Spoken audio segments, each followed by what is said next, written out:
¿Qué tal, amigos de Conexión MX? Un cordial saludo para todos ustedes. Su servidor Albino Córdoba, mi compañero Carlos Federico. Amigos de Conexión MX, reciban un grandioso saludo, sobre todo a los paisanos de la Unión Americana, Chicago, Illinois, y sin olvidar a todos aquellos amigos que nos ven desde Francia. Un saludo a todos los amigos de Baja California Norte. Muy bien, el tema de en esta ocasión es ese encuentro secreto entre Andrés Manuel López Obrador y los representantes del Ejército Zapatista de Liberación Nacional, o el EZLN, como le quiera llamar. Obviamente, el viaje de Andrés Manuel en estos días, este fin de semana, está de Tabasco hacia la selva Lacandona. Le pidió a la prensa que no lo acompañaran. El motivo es que va a tener reuniones con campesinos, va a realizar consultas sobre reforestación de la selva Lacandona con 1 millón de hectáreas de árboles frutales y maderales. La verdad se ha filtrado, obviamente nadie lo ha dado a conocer, pero hay buenas fuentes que indican un encuentro con algunos integrantes de los mandos que tiene el Ejército Zapatista de Liberación Nacional. No se ha confirmado que Galeano, Marcos o Guillén, como le quiera llamar, vaya a estar presente, pero de que hay un encuentro pactado, lo hay. La mayoría de los medios solo ha especulado. Nosotros podemos comentar que hay fuentes cercanas a Andrés Manuel que indican ese encuentro solo, sin cámaras, sin micrófonos, sin prensa, allá en la selva Lacandona, las huestes de Galeano, Marcos o Guillén. ¿Cómo le podemos decir, mi querido Carlos? Yo creo que si le dejamos el comandante Marcos como es el subcomandante Marcos como a sus orígenes, sí, es correcto. Ya después que se haya modificado a Galeano, lo ignoro por qué lo haría, pero subcomandante Marcos es como es conocido. Muy bien, pues es que va a territorios ocupados. Así es. ¿Qué te parece si vemos la voz de Andrés Manuel López Obrador al entrevistarlo llegar a Villahermosa, Tabasco? Adelante, adelante.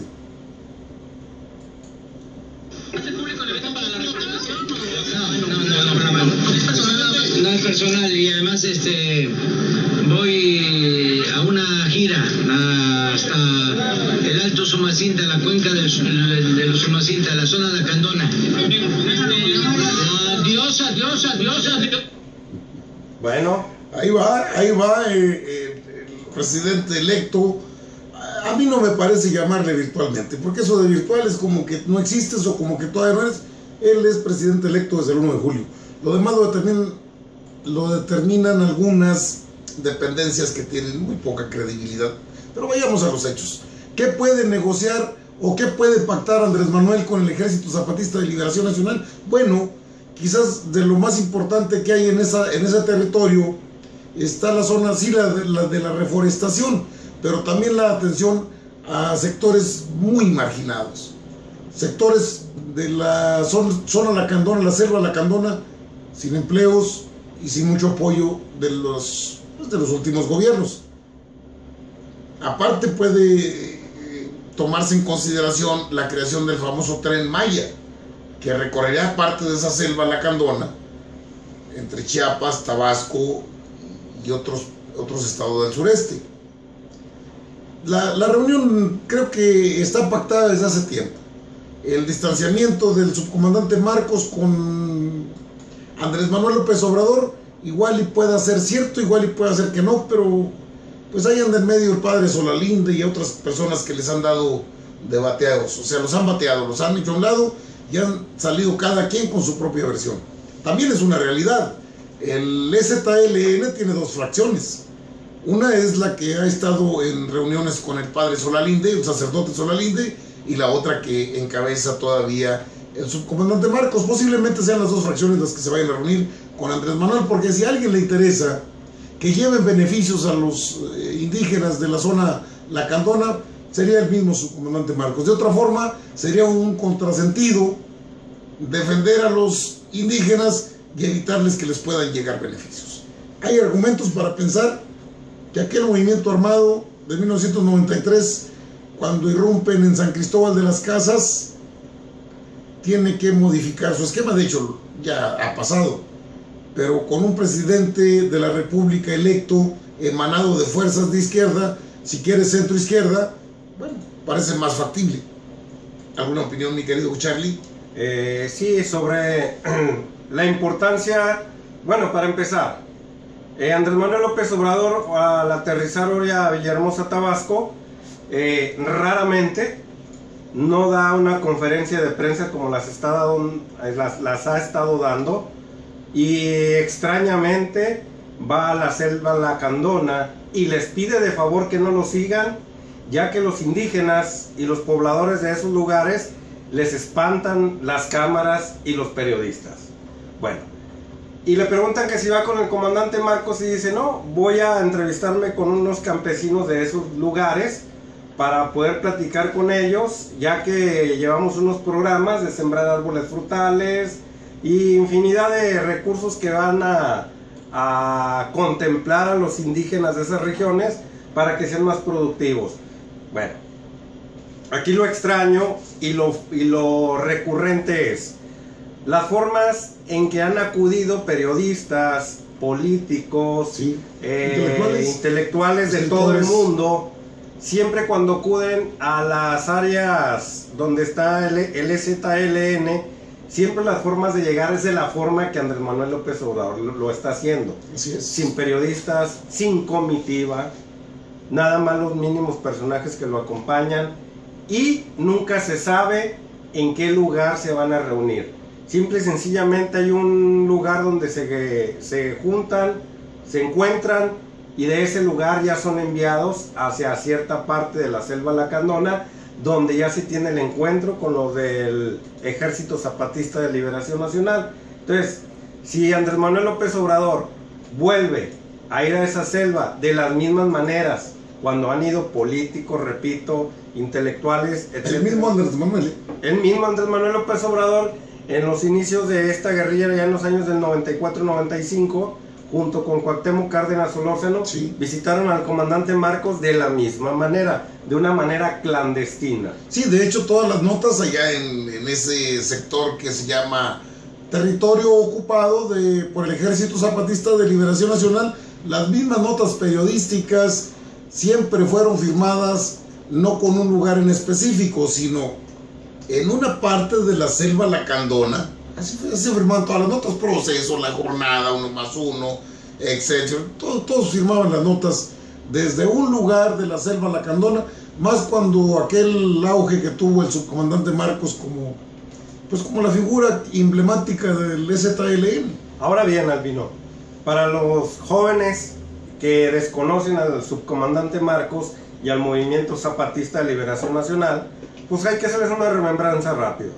Esta agrupación, este grupo guerrillero, nace en el año de 1983, allá en aquellos ayeres, cuando ya hartos de todos los cacicazgos, hartos de ser maltratados por las entes gubernamentales, habiendo tenido y tienen hasta el día de hoy los mejores recursos naturales de México, qué casualidad que son las comunidades más pobres de México.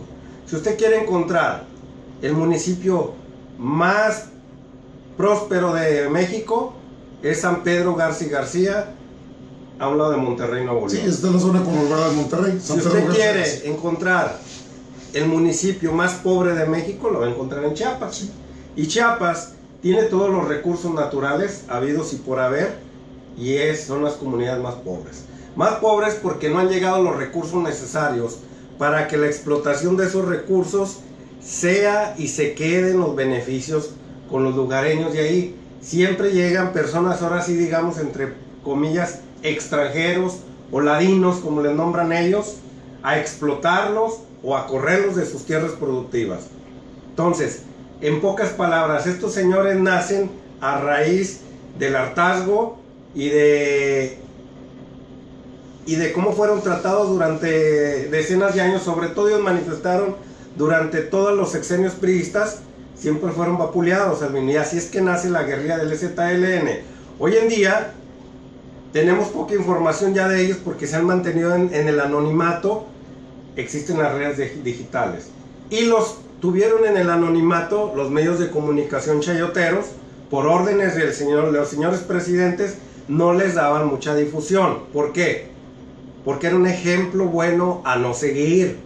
Más comunidades indígenas en Michoacán, en Oaxaca y en muchos estados de la República como Puebla, Estado de México, podrían tomar el ejemplo de ellos. También en Guerrero podrían tomar el ejemplo de ellos y no era conveniente hacia el gobierno. Por lo tanto, durante los últimos 3 sexenios, los dos más, los de Calderón y Peña Nieto, nunca tuvimos noticias casi de ellos, pero todo era por órdenes del gobierno. Entonces se han mantenido de cierta manera en el anonimato también ellos, porque existen los medios digitales en los cuales ellos pueden lanzar comunicados y expresar de qué manera están viviendo, si viven de manera como cooperativas, etcétera, etcétera, etcétera.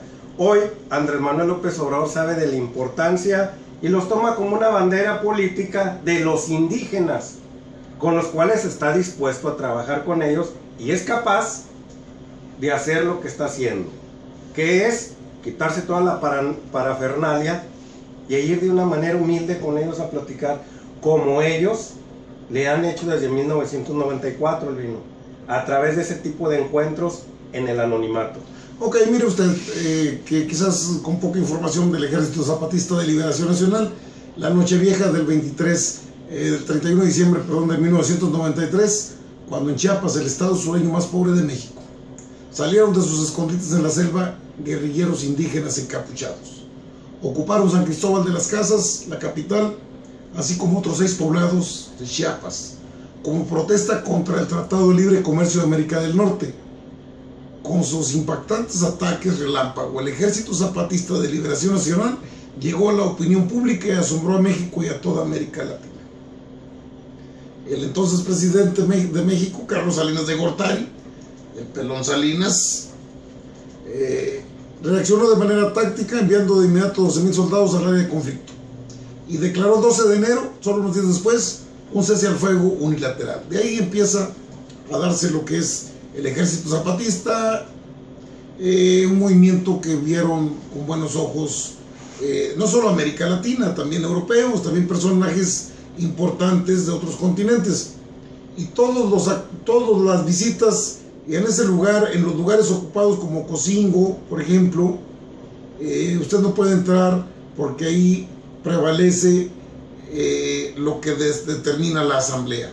Son bajo leyes autónomas, regímenes autónomos, y como ellos dicen, se hacen las cosas en ese sector, que han estado con poca información, mucho más en el anonimato, pero se puede entender porque el movimiento dejó de tener esa belicosidad casi inmediatamente, aunque mantuvieron su esquema de fuerzas de base, de donde emanaron los hoy integrantes de este Ejército Zapatista.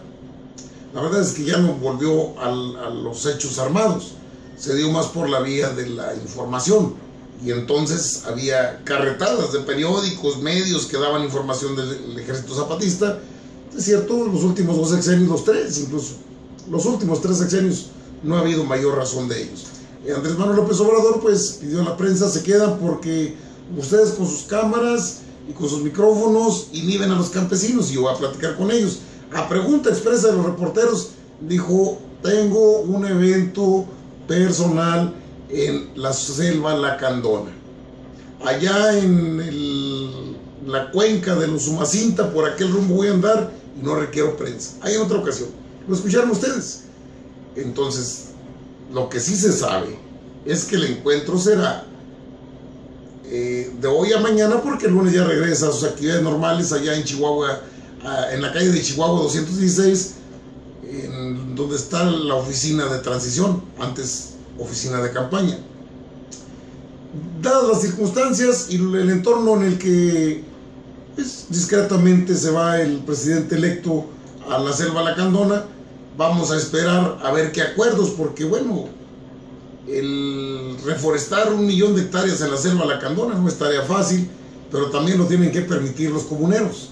Bajo leyes de usos y costumbres, el Ejército Zapatista obviamente tendrá sus reglas y estas tendrán que ser dialogadas con el, vamos a llamarlo de una manera que no vaya a sonar ofensiva, pero con el dueño del circo. O sea, no me mandes a él, ni a él, ni a él, mándame al bueno, al dueño del circo, bien dicha la palabra, no sin ánimo de molestar, porque luego los amigos, compañeros chairos son medio sentidos y calmados, calmados, compadres, calmados, porque luego se van a echar encima. Creo que va la persona indicada al lugar indicado con las personas indicadas. Que no sea público, creo que es parte de la estrategia que no es de ahorita, del Ejército Zapatista de Liberación Nacional. Y recordando y haciendo remembranza a aquellos ayeres cuando Vicente Fox en el año 2000 llegó al poder y dijo la frase que llamó mucho la atención, que él en 15 minutos arreglaba el problema zapatista. Pues es que siempre andaba loco, Charlie. Lo cual, me acuerdo que hubo una marcha y hubo un show que hicieron los zapatistas para llegar al centro de la República Mexicana, que fueron días y nunca se arregló nada. Vicente Fox no tuvo esos 15 minutos tantos que pidió. Ha tenido muchos 15 minutos, nada más que de otra cosa. Creo que Andrés Manuel López Obrador con un día va a arreglar el asuntacho ahí con comandante Marcos, porque trae las buenas intenciones. Creo ¿Y que cuáles son las intenciones? Sí, ayudarlos de darles lo que ellos decidan. No, y aparte lo que necesita, mira, el sur es muy rico. Hay, vamos, y vea usted, sencillo, vean ustedes, amigos, una de las propuestas de Andrés Manuel tiene que ver con producir los granos necesarios en este país. Lo que consumimos, producirlo aquí. Y el sur es especial, es la especialidad de la casa, solo que les falta tecnología, les faltan apoyos y creo que puede impactar muy buenas cosas. Cuando ya salga la nota en otro medio, en la televisión y donde usted quiera verla, no se le olvide que primero la vio aquí, en Conexión MX. Andrés Manuel va a una reunión a la Selva Lacandona, a territorios ocupados por el Ejército Zapatista. Es un hecho que tiene un encuentro, pero que es, bueno, era secreto. Pues mi Carlos, acá le vamos a pedir al switcher, al floor manager, que nos haga el favor de apagar la cámara, porque ahora sí podemos hacer eso. Bueno, vamos despidiéndonos, Albino. Un saludo para todos ustedes.